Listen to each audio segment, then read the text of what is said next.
দুটা বিভাগটো পূৰ্বতে আমি চাইছিলোৱে সাংস্কৃতিক পৰিক্ৰমা বিভাগ আৰু উদ্যোগ বিভাগ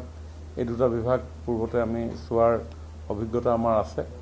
আৰু অসমত এতিয়া মাননীয় মুখ্যমন্ত্ৰী ডাঙৰীয়াই ঔদ্যোগিকৰণৰ এটা বাতাবৰণ ইতিমধ্যে নিৰ্মাণ কৰি তুলিছে যাৰ ফলত আপোনালোক সকলোৱে জানে ইতিমধ্যে হৈ যোৱা এডভান্টেজ আসামত প্ৰায় 5,80,000 কোটি টকাৰ ইনভেষ্টমেণ্ট MOU স্বাক্ষৰ কৰা হৈছিলে এডভান্টেজ আসাম 2.0 পৰৱৰ্তী সময়ত সেই 5,80,000 কোটিৰ প্ৰায় 2,70,000 কোটি টকা ইতিমধ্যে গ্ৰাউণ্ডেড হৈছে বিভিন্ন স্থানত অসমৰ বিভিন্ন স্থানত এই উদ্যোগসমূহ ইতিমধ্যে গঢ় লৈ উঠিছে আৰু পৰৱৰ্তী MOU সাইন কৰা উদ্যোগসমূহৰো বিভিন্ন পাইপলাইনত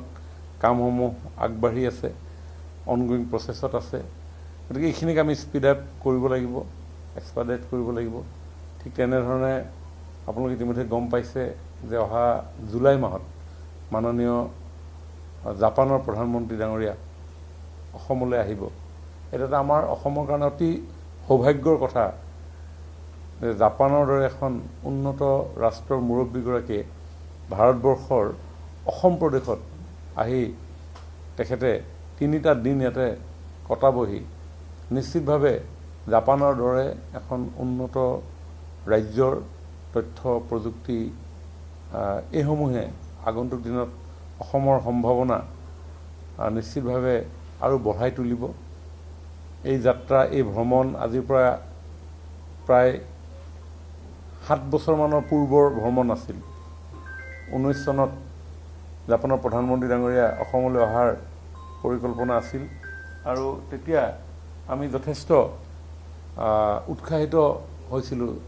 যে আগন্তুক দিনত science and technology semiconductor electronics এই সেক্টৰসমূহত আমি জাপানৰ দৰে দেশৰ সংস্পৰ্শৰে আমাৰ অসমখনকো আগুৱাই লৈ যাব পাৰিম কিন্তু সেই সময়ত এটা অনাহুত পৰিৱেশ একাংশই সৃষ্টি কৰাৰ ফলত এই ভ্ৰমণ বাতিল কৰিব লগা হৈছিল কিন্তু সৌভাগ্যৰ বিষয় যে জাপানৰ প্ৰধানমন্ত্ৰী ডাঙৰীয়া অসমলৈ আহিব গতিকে এইসমূহ বিষয়ও আমি নিশ্চয় আগন্তুক দিনত চাব লাগিব এক্টিভ পলিচি পূৰ্বতে মোদী ডাঙৰীয়াই কৈছিলে বা পূৰ্বৰ চৰকাৰসমূহে কৈছিলে যে পূবলৈ চোৱাৰ নীতি গ্ৰহণ কৰিব লাগে লুক ইষ্ট পলিচি কিন্তু মোদী ডাঙৰীয়াই দায়িত্ব লোৱাৰ পিছত তেওঁ কৈছে যে পূবলৈ চালে নহ'ব পূবত কাম কৰিব লাগিব আৰু সেইকাৰণে এক্ট ইষ্ট পলিচি তেখেতে গ্ৰহণ কৰিছিলে গতিকে ইও এটা অতি গুৰুত্বপূৰ্ণ বিভাগ কাৰণ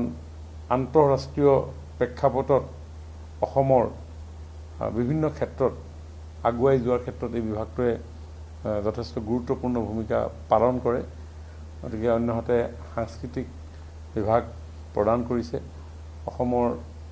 বিভিন্ন জাতি জনগোষ্ঠীৰ স্বকীয় ৰীতি নীতি কৃষ্টি সংস্কৃতি পৰম্পৰাৰে আমি সমৃদ্ধ আমাৰ সকলোবিলাক সাংস্কৃতিক সমলৰ মাজত যথেষ্ট সম্ভাৱনা লুকাই আছে এই সম্ভাৱনাসমূহো আমি বিকাশ কৰি বিশ্ববাসীৰ আগত পৰিচয় কৰি দিয়াৰ প্ৰয়াস ইতিমধ্যে মুখ্যমন্ত্ৰীয়ে গ্ৰহণ কৰিছে বিহু বিনন্দিয়া